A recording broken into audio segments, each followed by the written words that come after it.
I make a tro. One of the most challenging things that you can do in the gym is to lift something overhead while standing with the barbell and move that heavy load overhead for reps. That is something called the barbell overhead press. Now, it is not something that everybody needs to do. It is not something that everybody can do, but you can work up to this exercise, and it winds up being a terrific show of strength that is more than just shoulders. It really is total body, because your core has to maintain integrity to protect your spine. Your shoulders are obviously working. Your lower body has to stabilize all of this. It's really a terrific challenge exercise for anyone. Yeah, it's a multifaceted movement. Do I have the strength necessary through my shoulders and shoulder girdle to get this weight overhead? And the barbell just happens to be a perfect implement to do that. To overhead press that large load and showcase your own feat of strength, start with these 5 moves.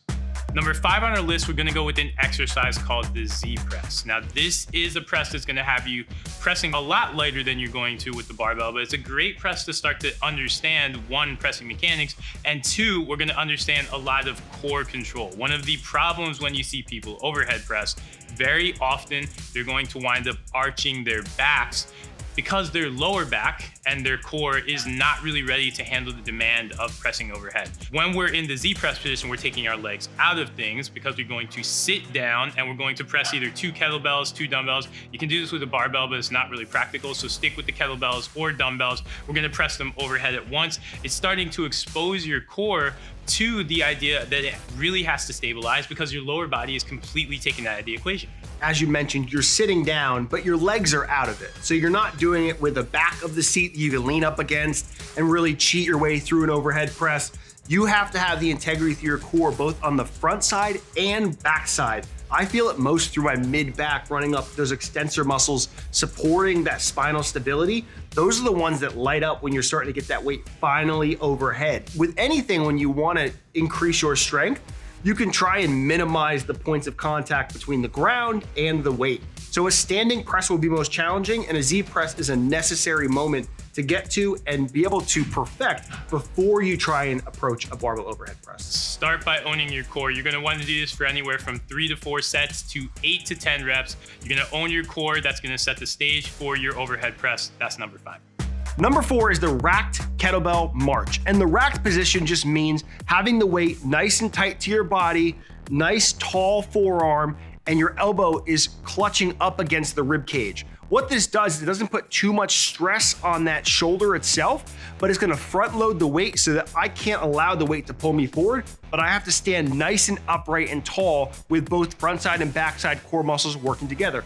This goes into rib position like we were talking about. So when you get in that racked position, you can go from here to make sure you have a stable shoulder and a front loaded weight position. And the march is gonna work on focusing a shifting hip from side to side, so your core integrity from the left to right can also start to gain engagement. As we're getting towards a barbell overhead press, I need to know that all 360 degrees of that abdominal wall, that canister we're trying to build, is going to be ready for the task when pressing a weight overhead. So we want to get out of this idea of thinking about our overhead presses with our elbows out to our sides, because 1, it's just not going to be your strongest position, so you're not going to wind up lifting your heaviest weight, and 2, you're not putting yourself in a great position from a shoulder health perspective. So what we want to do when we're pressing overhead, we want to be able to get into this good tight front rack with our elbows in front of us, and you're starting to learn that and get familiar with that on the kettlebell front rack march. What kind of sets and reps do you like here? So for this, I'm always gonna wanna go with a duration of time. So if I'm doing marches, I wanna try and march for about 30 to 45 seconds. In time, you'll start to make sure you're getting a good amount of repetitions from side to side, but it's not the end of the world if you do 1 extra on your right or 1 extra on your left. Remember, the goal is, can I stabilize my core for that period of time? And can I maintain that front-loaded position for that period of time? So I would go with 3 to 4 sets, 30 to 45 seconds, and you're putting yourself into a good spot for barbell overhead presses. Owning that starting position for the barbell overhead press, that's number 4. Number 3, an alternating incline press. Now, the reason we're going to the alternating incline press, we're going to teach ourselves a little bit of shoulder stability. That's going to help if you decide you want to start to pile on reps. Our back is going to be nice and stable because we're on that bench. We're going to get a lot of help from our chest when we're doing this incline press, but our shoulders are still working. Because of that, we can go very heavy on this. We can push the load a little bit develop some shoulder stability when we're owning the straight arm position, and we're still getting those pressing reps out of this as well. Yeah, the key thing is as we're going through an incline press, the higher you make the incline, the more involved your shoulder is going to be.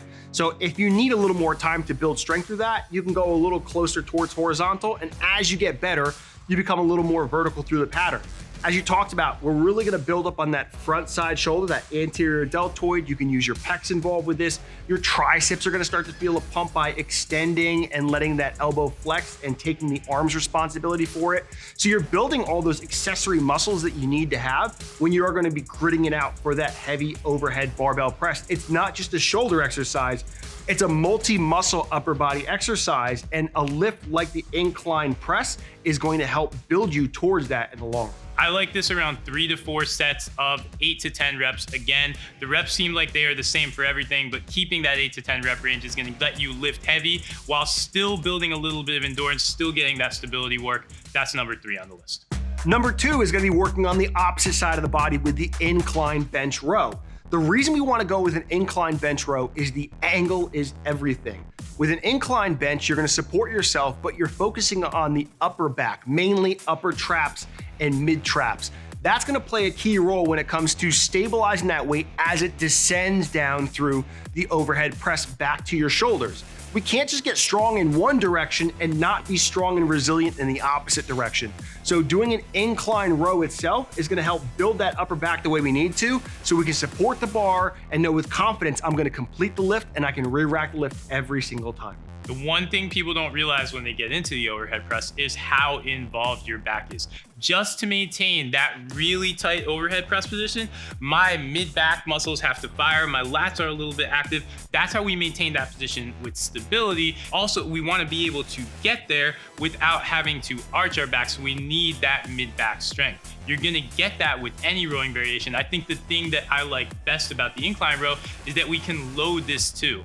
You're going to want to go heavy on the barbell overhead press. That's what we're trying to prepare you for. That's why you need moves like that incline press where you can go heavy, and like this mid-back exercise where you can also load up the weight. In terms of reps and sets, think about going for 3 to 4 sets of 8 to 10, even 8 to 12 reps. I like to get the reps a little bit higher on this because my back needs to have that endurance as I'm overhead pressing, and it never hurts to have more back strength. That's number 2 on the list. And the ultimate move you have to do in order to really get that barbell overhead press down, the ab wheel rollout. It doesn't necessarily come across as a shoulder move, but it's gonna do a couple things in terms of rib cage positioning and in terms of making sure that you can really find that overhead position. You need that core strength, and you need to make sure that you're not arching your back. If I'm arching my back when I'm driving into that overhead position, one, in terms of muscles work, I'm not really attacking my shoulders as much as I want. I'm getting my chest involved. But 2, I'm putting a lot of stress on that spine that we don't want there. We want to be able to press overhead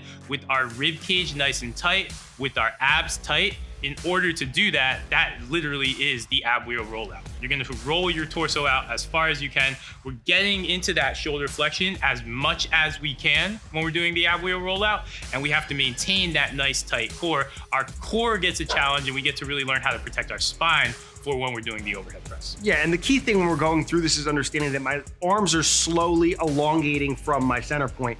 And because it's slowly elongating, it's very, very similar to what you're doing with an overhead barbell press. And if you're lifting with proper form, you're gonna understand that I might have to go a little bit lighter so that I can maintain that proper abdominal position, maintain my rib cage in the spot that I need to. So it's very, very important. Now, just because you don't necessarily have shoulder stability or the core stability to do an entire ab wheel rollout, you can always modify the range of motion as you need to make sure that you're still getting the integrity of that pattern.